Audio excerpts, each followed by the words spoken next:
first howl came at 6:14 a.m., not midnight, not dusk, not under a full-bellied moon with clouds curling around it like smoke. Dawn. The hour people trust. I was pouring coffee when it started. A long, low cry that wasn't meant for the sky, but for the neighborhood.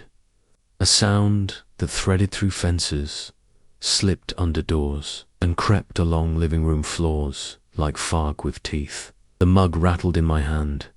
Our street is quiet, cul-de-sac quiet. The kind of place where sprinklers hiss before sunrise, and the loudest thing at night is a raccoon knocking over a trash bin. But that morning, that howl didn't belong to the world we built. It belonged to the one underneath it. I stepped to the window and pulled the blind open an inch. The fog was thick, too thick, pooling in unnatural ways, curling around mailboxes and porch posts like it had intelligence. And through it, shapes moved, slow, deliberate, sniffing the air. Not dogs, not coyotes. Too big, too tall at the shoulders. Too quiet. Something trotted between the Jensen place and the old Miller house. It paused near the mailbox, lifted its head, and looked toward my window. Yellow eyes, not reflecting light, producing it. My breath fogged the glass. The creature's breath fogged the morning air. It tilted its head like it was listening to something inside me. That's when I heard the second sound. Not outside, but from my own house. A creak, a shuffle. Someone moving down the hall. I turned. Evan. I called. No answer. My neighbor's kid sometimes spent weekends at my place. His dad worked late shifts, but I didn't remember him coming over. I didn't remember unlocking the door for anyone. Another sound, closer. A footstep dragged across wood. Something brushed the wall. Nails, thick ones. I took a step back toward the kitchen, toward anything resembling a weapon, when I saw a silhouette emerge at the end of the hallway. For half a second, I thought it was Evan. Same hoodie, same posture. Then the shape stepped into the light. The spine wasn't right, the jaw wasn't right. The eyes, gold. I froze.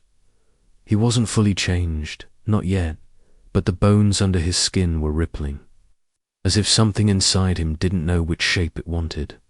His fingers twitched and cracked, tips lengthening before shrinking back again. His teeth were pushing forward in tiny increments, testing the future. Help, he whispered, but the word bent in the middle, turning wet and feral. Every instinct screamed run. Every memory screamed stay. Another howl tore through the neighborhood. Closer, hungrier. My front door burst open too. Figures stormed inside, long red coats, lantern insignias on the shoulder, rifles slung across their chests. Their boots shook the floor. Step away from him, one shouted. The half-changed boy snarled back.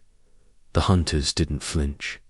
You're in a doorbuster zone, the lead one said, and you shouldn't have opened your blinds. I didn't understand. Not until I looked past them. More red-coated. Figures were moving through the fog outside, going door to door, marking houses, checking windows, listening for something inside. The Doorbuster Hunt had begun. And they weren't here to save anyone.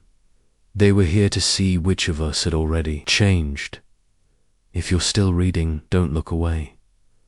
Sunday is where the truth begins. The hunters didn't ask questions. They moved like they already knew the answers. The tall one stepped between me and the half-changed boy. The kid who used to be Evan's age. The kid whose father mowed the lawn shirtless every July. The kid who used to ring my doorbell asking if he could borrow batteries for his game controller. Now his breathing was ragged, throat convulsing around sounds that weren't shaped for human speech anymore. The hunter didn't raise his rifle. He didn't look afraid. He just said, "He's early." The boy knew. The thing forming inside him hissed, a broken, fluttering sound that made every hair on my arms lift. His hoodie bulged at the back where the spine was pushing outward. His nails clicked on the floor as he stepped backward like he didn't recognize his own feet. "Where's your father?" the hunter asked without looking at me. My voice barely worked. "Next door? He wasn't home last night. Still at work, I think." "No," the hunter said quietly. "He's home." A chill slid down my ribs. I pushed past him and looked outside. The fog had thickened into a wall of shifting white that clung to the lawns like something alive. Figures in red coats moved through it, 8, maybe 9 of them, and every few seconds one would stop, tilt their head, and place a glowing red sticker on a doorframe. A mark, a warning, or a judgment. My neighbor's door, Evan's dad's house, already had one. A long, wet howl answered from inside. The hunter beside me muttered, "Too late." Another hunter leaned in through the still-open front door. "We need this." House cleared. Dawn phase is escalating. Dawn phase. Escalating. They were talking like this wasn't the first time. Like it was expected. Like they had a manual for it. The boy in my hall was shaking.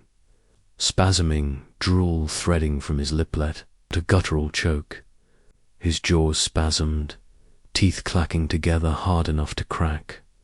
His legs buckled, his arms braced against the wall as his shoulders rolled under the skin like fists pounding from the inside.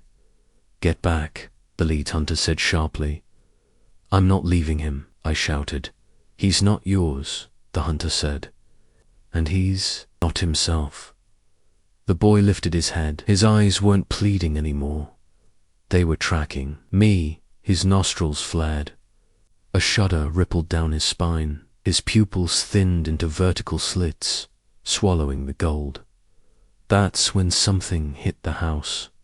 A heavy thump, then another, then claws against siding. The hunters stiffened. Inside perimeter breach, one whispered into a mic. "Mark the structure red." Panic tightened my throat. What does that mean? What does red mean? "It means," the lead hunter said, "you're in the densest part of the outbreak." The boy lunged. The hunter snapped a chain around his throat, not to choke, but to restrain. A silvered rune-marked chain that sizzled faintly where it touched the boy's skin. The creature thrashed, back bending in a violent arc, jaw clicking 3 times like a key trying to fit a lock. Another thump hit the siding, then a growl, not small, not confused like the child's. This one was deep, adult, full, a territorial warning. The hunters immediately fanned out through my living room, their movements precise and unnervingly calm. "Window teams on me," one said. "It's circling the house." I pressed myself against the wall, adrenaline turning everything sharp and unreal. What is happening? What is this? The lead hunter finally turned to me. His eyes were tired, not cruel, not cold, just old. The kind of old that comes from seeing things no one else wants to believe exist. "This," he said quietly, "is the morning after." "What does that mean?" "It means Black Friday breaks people, but Sunday changes them." The boy arched again, bones snapping audibly under his skin. Fur prickled along his jawline. His breath came out in hungry. Wet snarls. Another slam hit the exterior wall, harder, closer. The hunters stiffened as something enormous dragged a claw across the siding, slowly, deliberately, like writing a message. "SCRRRRRRRT," the lead hunter whispered. "We have a full changed adult outside and a dawn-phased juvenile inside. This house is compromised." I stared at him, heart choking itself. "So what happens now?" The door shook violently. A howl ripped through the fog so powerful it rattled dishes in my cabinets. The hunter looked at me with grim finality. "Now," he said, We see who the adult came here for. If you're reading this, don't open the door. The house shuddered like something huge leaned its entire weight against it. Picture a grizzly pushing on plywood. Picture a truck nudging a guardrail. Picture a wolf the size of a nightmare, testing the strength of your living room wall. The hunters moved in perfect formation, a triangle tightening around the half-changed boy. Their breath synced, their weapons lifted. One of them knelt, placing a lantern with a crimson flame on the floor. The flame didn't flicker. It swayed toward the wall, toward the creature outside. That meant one thing. It knew exactly where the adult was. The boy convulsed again, nearly breaking the chain. His voice came out shredded, wet, the last pieces of humanity drowning under what was taking over. Help me. But the tone was wrong. Not pleading, calling. The adult outside answered with a thunderous thud that rattled every window in my house. The lead hunter didn't look away from the wall. He's not calling for you, he said. He's calling for the one turning. My stomach dropped through my spine. The boy turning in my hallway wasn't being hunted. He was being retrieved. A pack isn't chaotic, it's organized. It knows its own. The hunter beside me flicked his eyes toward the fog outside. We need visual. Open, blind, 6 inches. What?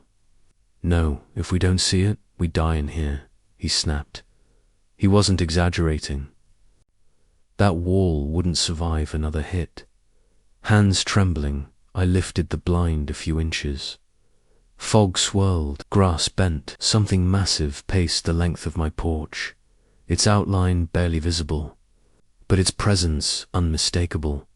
A hulking silhouette, wolf-shaped, but wrong. Shoulders too wide, arms too long, neck thick as a tree trunk. Golden eyes flared in the mist like twin lanterns. It stopped pacing. It saw me. The creature stepped closer, slow and deliberate, breath steaming through the wall, fog in rolling waves. Its claws clicked on the wooden boards patient, confident that then it leaned forward, bringing one eye level with the blind. My heart, FLATL, I needed, blinked at me. Not animal, not empty recognition, like it knew my scent, like it remembered me. Like it had been waiting.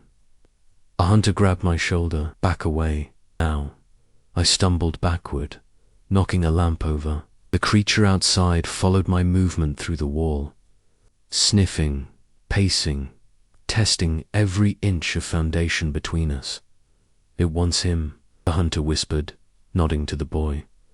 The half-changed kid snarled back, teeth lengthening in real time, skin bunching as fur tried to push through. His knees buckled, then locked. His eyes rolled white before snapping gold again. He wasn't afraid of the hunters. He wasn't afraid of the thing outside. He was afraid of himself. A deep, wet crack echoed from his shoulder as the bone rotated unnaturally. His jaw swung wider, gums tearing. His hoodie split down the back like it couldn't hold the shape ripping. Free. Keep the chain tight, one hunter barked. If his limbs complete the shift, we lose him. Lose him, I choked. He's a kid. He's a juvenile. We don't save juveniles. We contain them. Another slam hit the house, this time from the back door, then another from the basement window, then a third from the roof.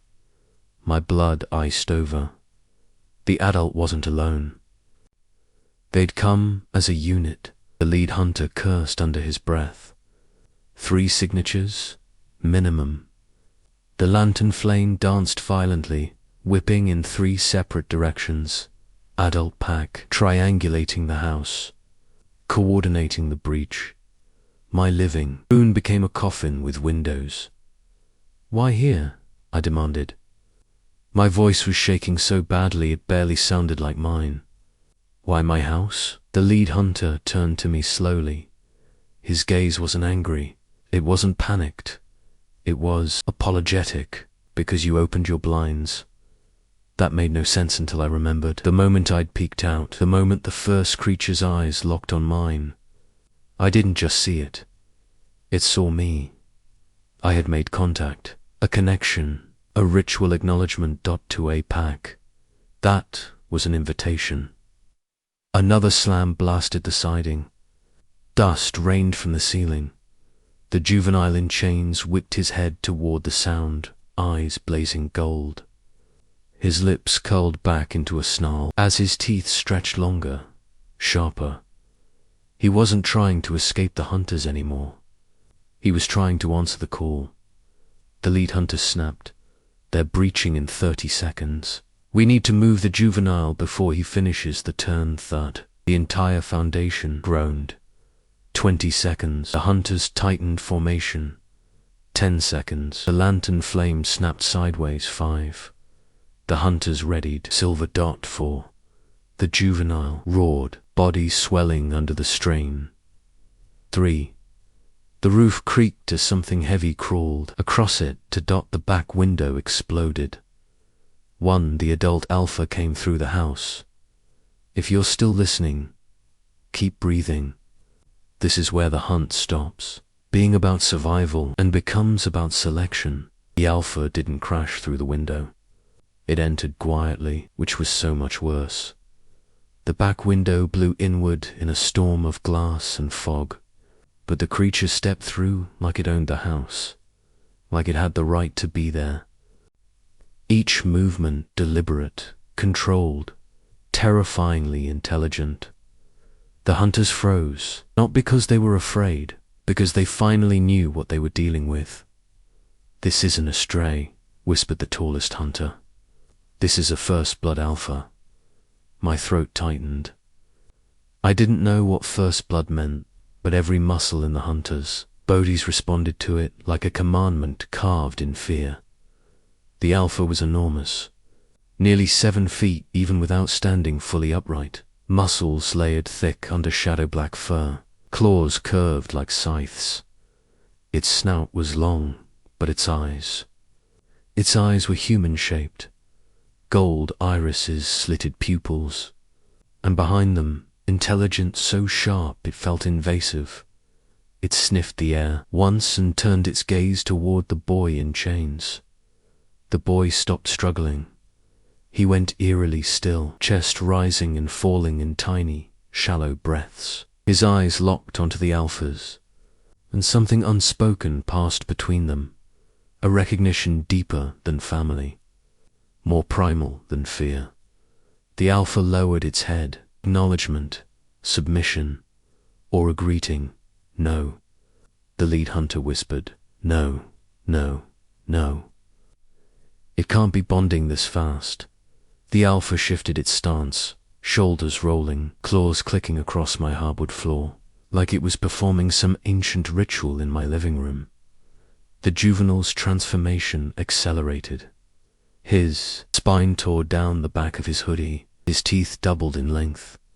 His limbs fluctuated between human and lupin shapes in frantic, painful bursts. It wasn't random. He was synchronizing. The hunters reacted instantly. Break the line, the lead barked. Don't let them form a link. But they were too late. The boy made a sound, a soft, guttural whine, and the alpha answered with a low rumble that vibrated through the floorboards and into my bones. It wasn't a threat. It was a call to rise. The hunters spread out, weapons raised. The alpha didn't even bother looking at them. Instead, it stepped toward the boy. Every muscle in my body screamed move, but my legs refused.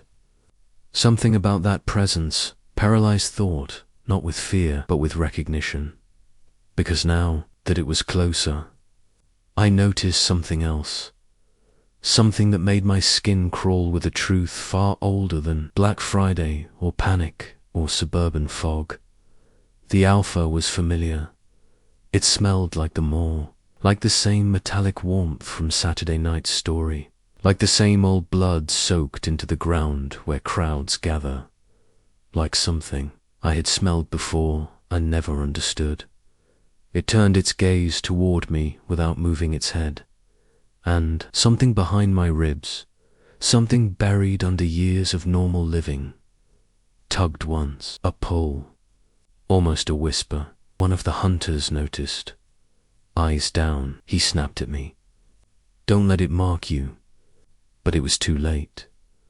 My pupils contracted, narrowing into slits for half a second, the same involuntary reaction I'd had in the mall, the same reaction Stephanie had before she turned. The alpha's rumble deepened. It recognized me, not as prey, as kin. The lead hunter swore and raised a silvered blade. Its identifying moved the civilian out of its line. The alpha finally moved, not toward them, toward me. Its claws tapped once on the floor, a deliberate rhythm like a heartbeat externalized. And with that single step, something ancient inside me surged, rising like a tide. My hearing sharpened. My chest tightened. My gums pulsed painfully, as if something wanted room. "No," I whispered, "not me. I didn't get bitten." "I didn't. You don't have to," the lead hunter said. "Not during a Doorbuster event." "What does that mean?" I gasped. He looked at me with pity, real pity, the frenzy choosers who carries the line. Before he could explain, the boy in chains screamed, his voice splitting into a howl halfway through. His jaw elongated, his spine cracked into a new geometry. His muscles rolled under skin like serpents trying to escape. He wasn't resisting anymore. He was rising to answer a call he wasn't strong enough to fight. The alpha stepped beside and placed one clawed hand on the boy's skull and whispered, not with words but with sound, a trembling vibration that shook the walls and rattled the lights. The boy went silent, completely silent, and his eyes turned fully gold. The hunters lunged. The alpha moved faster. It pivoted, grabbed the nearest hunter, and threw him across the dining table, shattering wood and bone in the same motion. The juvenile snarled and snapped, free of the weakened chain. And just like that, there were 2 werewolves in my house, one grown, one newly born, and both of them were looking at me. If you're still here, this is where the truth stops being hidden and starts becoming personal. The first attack came fast. The juvenile, the boy who should have been eating cereal and watching cartoons on a Sunday morning, launched at the hunters with a snarl that cracked the drywall. His limbs weren't even done forming. His bones were still shifting mid-leap, claws lengthening in a blur of motion. The hunters countered with practiced precision, rifles snapping up in unison. Silver rounds fired, the impact sparking off fur and bone, but not stopping him, not fully.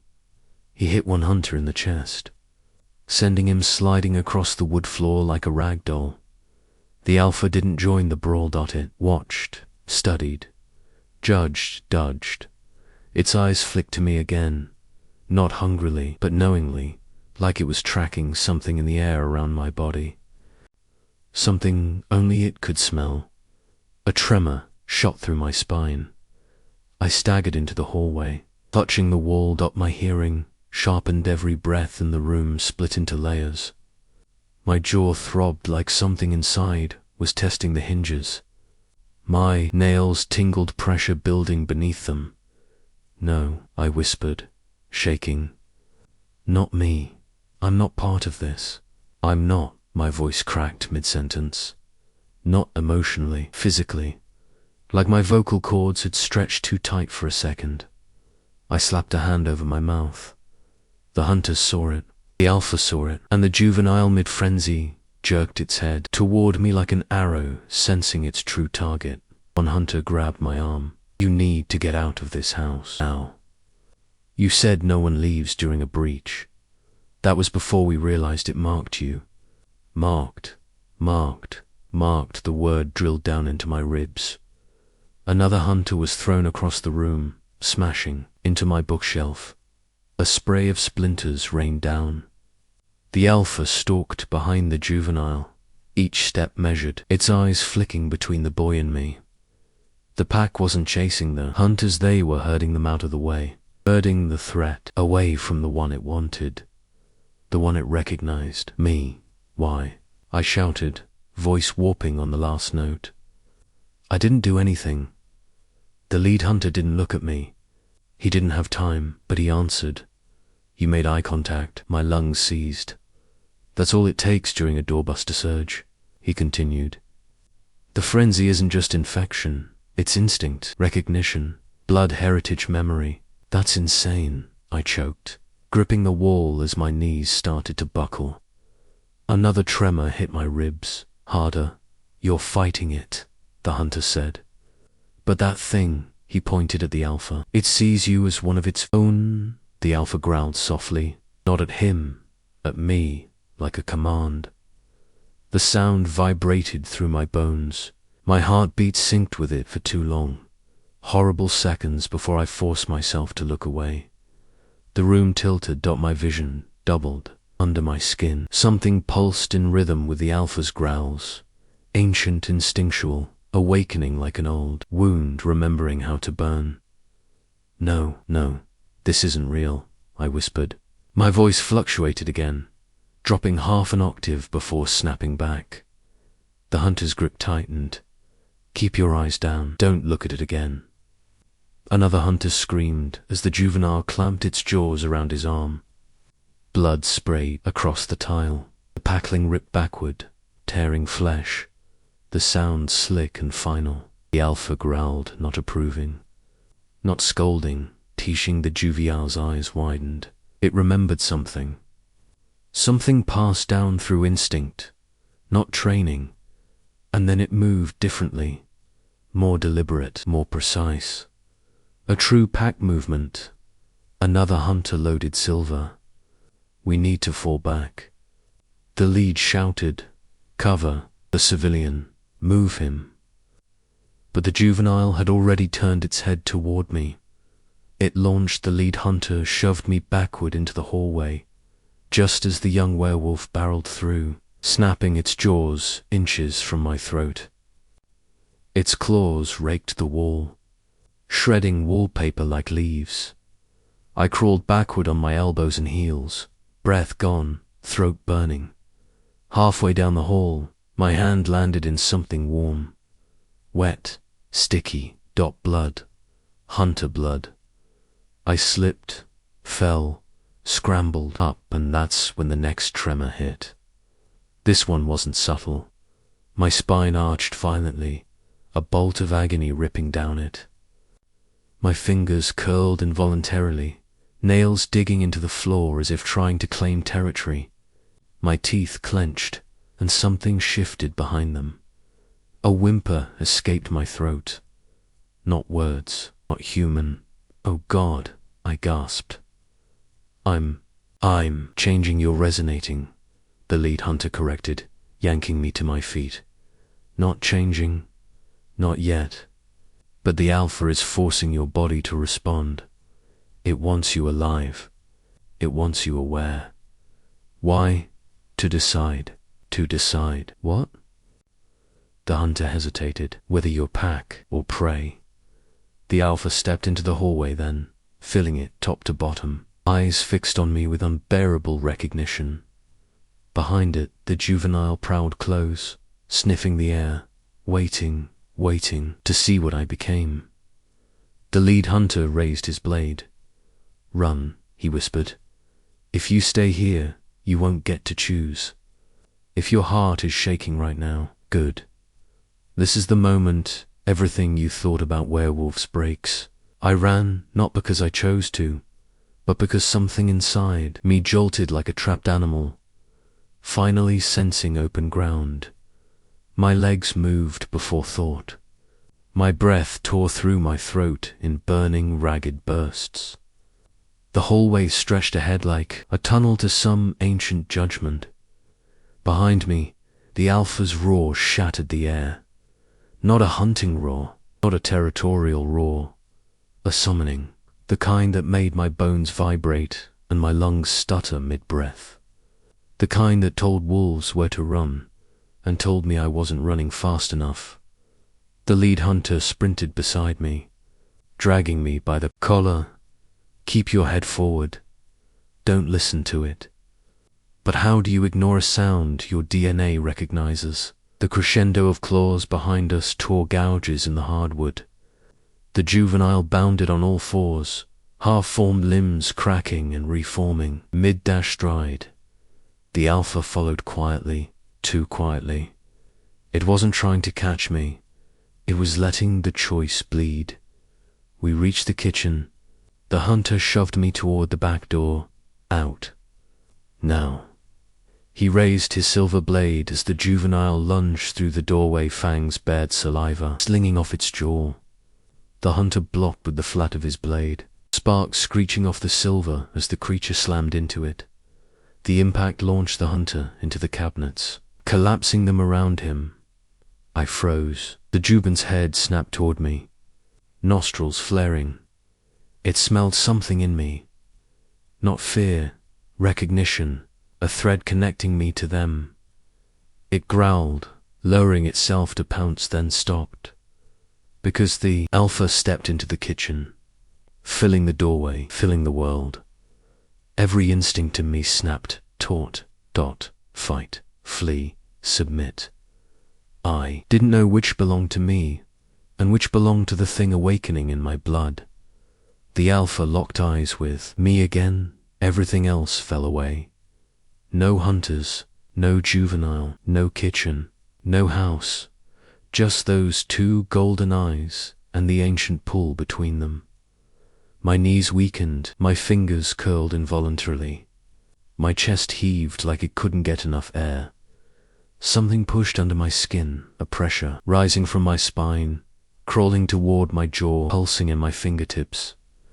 My voice came out broken. Stop, please, stop. I'm not one of you. The alpha tilted its head up, and with that small movement, my entire ribcage ached like it wanted to reshape itself. I slapped a hand over my mouth as my teeth pulsed violently inside my gums. The hunter crawled forward, bleeding, trying to reach me. Look away now. I tried, but the alpha took one step forward. Just one, and I felt my pupils elongate. Again, everything sharpened, the twitch of the juvenile's muscles, the tremor in the hunter's breath, the tiny crackling noises in my own bones. The room smelled different, richer, darker, more alive. My body wasn't shifting, but the doorway to shifting had opened. A choice being forced. The alpha raised one claw and tapped the floor once. A command. The juvenile obeyed instantly, circling around me with slow, deliberate steps, staying low, ears pinned, waiting for the alpha to decide what I was. Listen to me, the hunter coughed, gripping my ankle. You are not theirs. You were not born into this. You can still fight it. You can. Before he could finish, the juvenile lunged at him, jaws snapping inches from his throat. The hunter swung the silver blade upward in a desperate arcane. The alpha caught it mid-swing. With its bare hand, the silver hissed against its palm, steam rising from burned flesh. But the alpha didn't let go. It squeezed, bending the blade like tinfoil. The hunter stared up at the creature with horror. First blood, impossible. The alpha leaned down, nose inches from the hunter's face. Not to kill or to warn it, turned away from him. Toward me it lowered itself onto one nymph's shoulders, rising like carved stone, claws resting lightly against the tile, and stared into my eyes. A silent ritual. My heartbeat synced with something ancient. The hunter whispered, terrified, it's offering you a choice, pack or prey. My breath rattled. What happens if I choose neither? The alpha blinked slowly. Then it raised one claw toward my chest, not touching, just pointing at my heart. and then toward the juvenile, a bond, a lineage, a path. No, I whispered. I don't want this. The alpha huffed a breath that ruffled my shirt.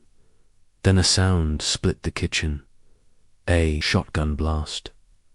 The alpha's head jerked sideways. A spray of black-red blood hit the cabinets. Behind it, framed in the broken doorway, another hunter had arrived. But not from the orderer.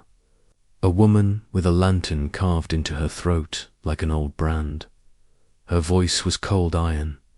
He doesn't choose, she said. We choose for him. The alpha turned toward her and she fired again. If you're still breathing at this point, you've already stepped into the kill zone. The second shot hit the alpha square in the jaw.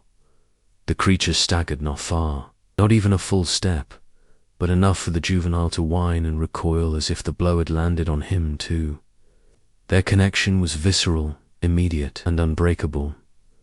The woman with the lantern brand didn't hesitate. She pumped the shotgun with one smooth motion and fired a third round into the alpha's shoulder. The report shook the kitchen, shattered what little glass remained, and sent plates crashing off shelves. The alpha growled low, more annoyed than injured. But it backed up, slowly, not from fear, from calculation. The woman stepped in fully. Her boots left deep impressions in the splintered floor. Her coat wasn't red like the orders. It was black-stitched with symbols older than the lantern insignia, older than the pack, older than the mall. One hunter gasped. Blackflame Division, I thought you were extinct. Extinction is a choice, she said flatly. We do not choose it today. She leveled her gaze at the alpha. Neither do you. The alpha bared its teeth, steam rising from its wounds. But the Blackflame hunter raised something else, a tiny silver talisman that hummed like a wasp, made of light. The talisman glowed hot red in her palm. The alpha flinched. For the first time since entering my house, it reacted like prey. The juvenile pressed itself against the wall, whining, ears pinned. Everyone out, she said. The pack is not here for you. It's here for him. Her eyes cut to me. I felt exposed like she'd peeled back my skin and examined the marrow beneath. What do you want from me? I whispered. She didn't answer. The alpha did. It lunged. Not at her, at me. The Blackflame hunter fired point blank. The blast tore into the alpha's side, spinning it sideways, but momentum carried it into the hallway, claws tearing grooves into the wall as it recovered. The hunter shouted, "Move!" The remaining red-coated hunters dragged me out of the kitchen. Just as the alpha barreled through again, the house erupted in chaos. Claws shredding drywall, silver blades sparking off fur, the juvenile snarling in frantic, protective fury, the Blackflame hunter chanting something that made my teeth ache. I scrambled across the living room floor, slipping on blood, splinters, and the remnants of my old life. A hunter grabbed my arm. Front door now. But before I reached it there, Alpha slammed into the living room. The force knocked over the sofa, crushed a coffee table, and sent a hunter airborne. The juvenile followed, bounding onto the overturned furniture, eyes fixed solely on me. The Alpha's gaze found mine. Even bleeding, even shot twice, even outnumbered, they'd still try to reach me. The tremor hit my ribs again, harder than before. My breath hitched. My vision flickered sideways. My knees buckled. My jaw pulsed so violently I tasted blood. No, I gasped. No, I wasn't transforming. Not fully, not yet, but my body was aligning. Responding, the Alpha growled, not in fury, not in hunger, but in invitation. The juvenile echoed it, half-formed muzzle dripping saliva. The hunters shouted, forming a barrier. The Blackflame woman said nothing. She simply waited, like she already knew the outcome. The Alpha staggered one last time, raising a claw toward me. A plea, a ritual, a claim. A choice offered. The house went silent. Everything froze. The talisman in the Blackflame Hunter's hand glowed. White dash hot dot. She whispered a single word. Break. The alpha collapsed. Not dead, not destroyed, just folded inward like a dying star. Like something ancient being forced back into a smaller shape. The juvenile screamed a bone-splitting howl of grief and fury. It lunged at her, but the talisman's glow hit it mid-air, dropping it in a convulsing heap. My knees gave out. I fell beside the alpha. Even in its collapse, those golden eyes found mine softening, dimming, but still trying to tell me something. I leaned in, unable to stop myself. Its breath hit my cheek warm, metallic, kingly familiar. It raised a trembling claw, not to strike, but to touch my chest, lightly, directly over my heart. A mark, not physical, not bite, not infection, not recognition, pack. In that instant, I understood the truth. It hadn't come to kill me. It had come to claim me. No one in the room breathed when the alpha finally collapsed fully. Its golden eyes fading to dull amber, the last spark leaving them like an ember dying in ash. The Blackflame Hunter exhaled slowly and turned to me. You weren't chosen by accident. My voice cracked. Why me? Her answer was quiet, cold, and devastating. Because tomorrow is Cyber Monday, she said. And the alphas always choose their successor the day before the moon rises. I stared at the collapsed creature, at the juvenile trembling beside it, at the talisman still glowing in her hand. What? What happens tomorrow? I whispered. She holstered her shotgun. Tomorrow, she said, the hunters won't be knocking on doors. She leaned closer. They'll be knocking on yours, asterisk if you're still here. Then you heard the howl too. Stories like this don't fade at sunrise. They follow you back into the house, into quiet rooms, into your own reflection. If a stranger knocks tomorrow morning, don't open the door, don't breathe too loud, and whatever you do, don't look them in the eyes. If this left a mark on you, whisper something below, a warning, a question, a sound you heard once when you thought you were alone. Someone else might need it before the next moon chooses. And remember, subscribe before the next full moon. Some stories hunt for those who don't listen.